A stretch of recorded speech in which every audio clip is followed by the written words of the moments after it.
চাই আমার আব্বার অপরাধটা কি, আমার আব্বার অপরাধটা কি আমি জানতে চাই। আমার আব্বা ব্রিজের ওপর থেকে ফেলে দিয়ে মারি ফেলা হয়েছে।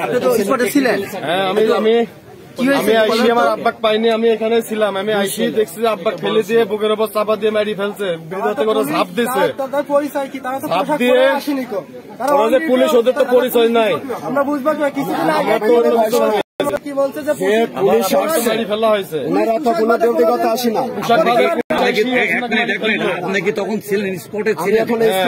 আপনি স্পটে ছিলেন? আমি ছিলাম। যে রফিকুল মারা গেছে আপনার কে হয়? আমার আপন ভাই। আপন ভাই? আমি ছিলাম।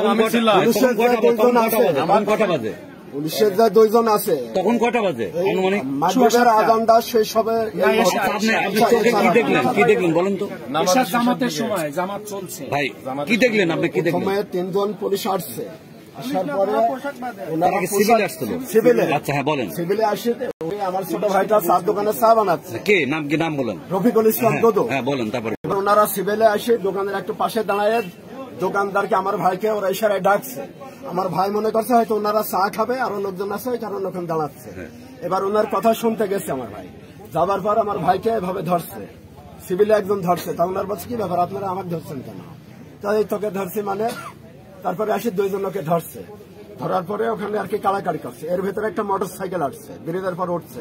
তখন ব্রিজের ওখানটায় রেলিং নাই, ওই অবস্থাতে তখন ধাক্কা দিয়ে আমার ভাইকে ফেলে গেছে। দেওয়ার পরে ভাই যখন পড়ে গেছে তখন যে এখন আটকায় আছে উনি তখন বুকের উপরে এখানে একটা লাত্তি মারছে, বুকের উপরে একটা লাত্তি মারছে, নিচে যায় ব্রিজের নিচের উপরে যখন পড়ে গেছে তখন এনে যায় বুকের উপরে একটা লাত্তি মারছে। লাত্তি মারার পরে ওনার স্টাফ আরো দুইজন যাচ্ছে, তখন ওনাকে তুলছে, তুলে হাঁটার মধ্যে করে মরা অবস্থায় ওনাকে বসে রাখছে। ওনার লাখ লোকের রক্ত পড়ছে। তখন জনগণ সবাই বিভিন্ন দোকানপাট থেকে দৌড়া আসছে। কি হলো আসি তখন দেখছে যে ওনাকে মারা অবস্থায় উনি হাঁটার মধ্যে করে চাপি ধরে রাখছে। তখন এরা দুইজনা বাকি গেলে পলাই গেছে, দৌড়ে মারি গেছে। এদের দুইজনা আমি রাখছি যে আপনাদের লোকজন আসে, আপনারা কেন আছেন, কি বিষয় আছে। মানে দুজন সিভিল পুলিশকে আপনারা আটকা রাখছেন? জি জি জি। আর বাকি 4 জন দৌড় মারছে, পালাইছে। আচ্ছা, নিহত রফিকুল আপনার হচ্ছে বাবা হয়, আপনি কি সত্য ঘটনাটা দেখছেন? আমার বাবাকে মারি ফেলা হয়েছে।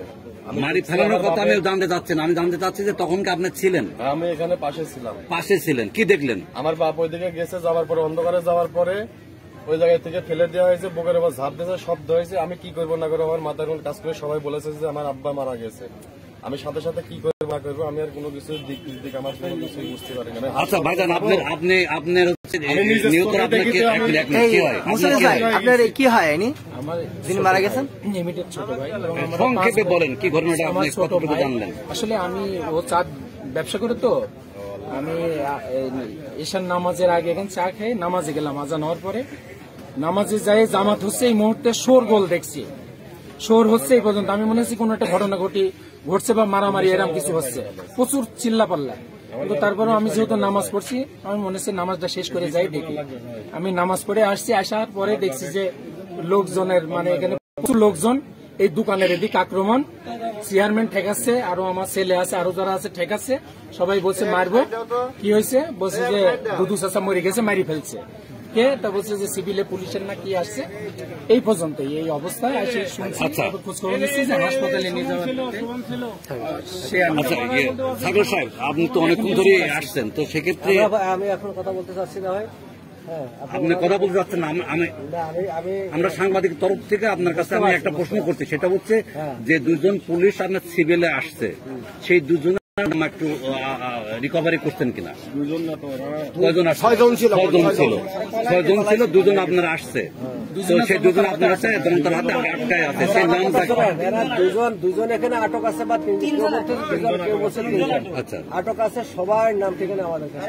আচ্ছা, তারা বলছে যে আপনার হচ্ছে তারা সিভিলে আসছে এবং তাদের বিরুদ্ধে যদি আমার কথা শোনেন, তারা কিভাবে আসছে ওনারা বলছে, কেউ বলছে যে একজন সিভিলে 2 জন পোশাক এরকম, আবার কেউ বলছে সিভিলে কিভাবে আসছে, কেন আসছে, কি বিষয়ে আসছে, সব যদি তাদের থাকে আমরা আজ হত্যাকাণ্ড ওনারা বলছে। সংশ্লিষ্ট একটা প্রশ্ন করি, এই যে রফিকুলকে আপনাদের পুলিশ কেন আক্রমণ করলো, মেরে ফেললো, সেই সম্পর্কে একটু বলেন।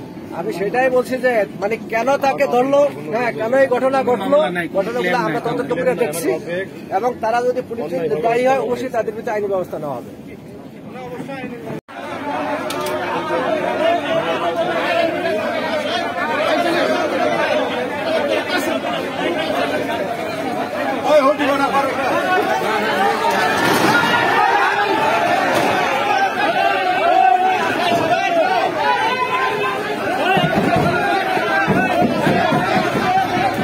সেই ধর্মঘট পুলিশকে বিজেপির গাড়িতে উঠাই নিয়ে গেল।